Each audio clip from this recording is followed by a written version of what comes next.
nga yung sinasabi nating cuddle weather. So, mapapasana all ka na lang talaga, no? Ayan, at dahil alipin tayo ng salapi, kailangan natin pumasok sa work kahit sa ganitong panahon. Nandito nga pala tayo sa Baseco. Actually guys, dati hindi dito bumabaha ng ganito. Pero simula nung nag-ayos sila ng kalsada dito bandang bungad, nagkanda ganito na. Every time na umuulan or tumataas yung tubig mula sa dagat, ang dali na netong pasukin ng baha.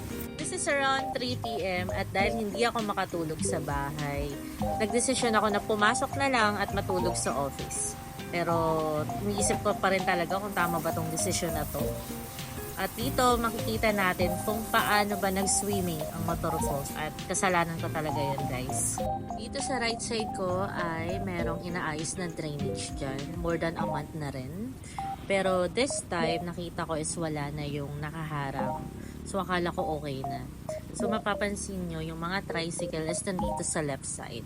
So syempre dahil ako alam kong maayos yung kalsada dito sa right side, trinay kong pumunta.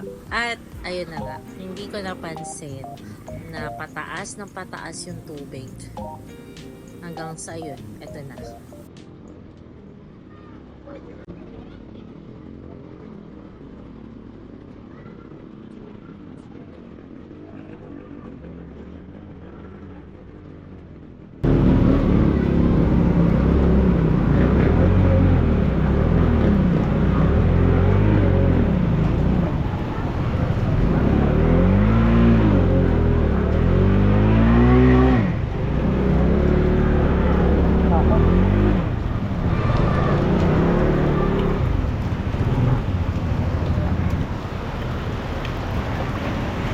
Ina.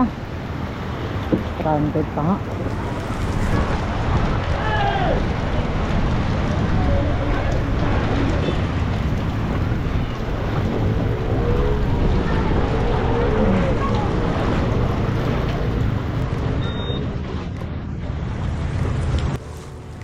At dahil first time ko maka-encounter na ganito kataas na baha, medyo nagpanic ako actually kanina, kaya tinatry ko pa rin siya igas, which is alam ko kung nafe-feel ko naman na mali yun, kaya pinatay ko na lang din siya at eto, hinulak ko naman.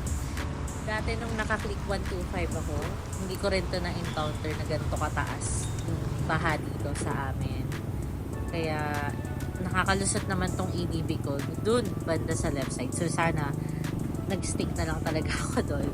And another lesson learned na huwag bida-bida dahil nasa huli talaga ang pagsisisi. At eto, pinapakaramdaman ko dito yung motor ko, kung papasok ba ako, kung aandar pa ba siya, kung mag-i-start pa ba siya. Kapag isip-isip ako na naka-side stand naman pala, kaya pala ayaw mag-i-start. And eto na nga, here we go.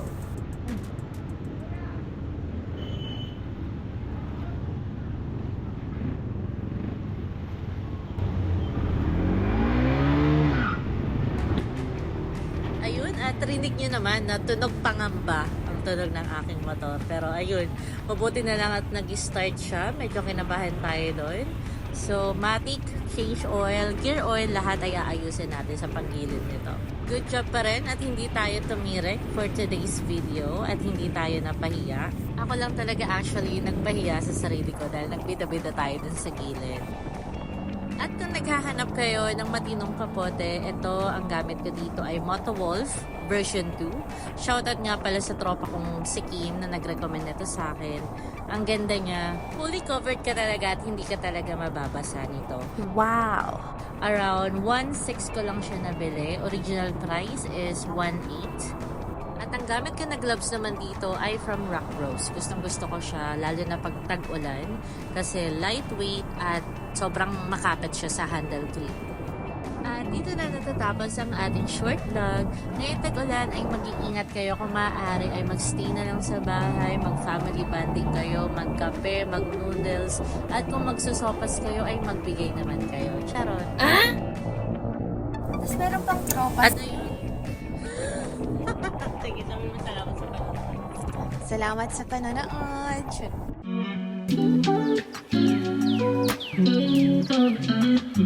Thank you.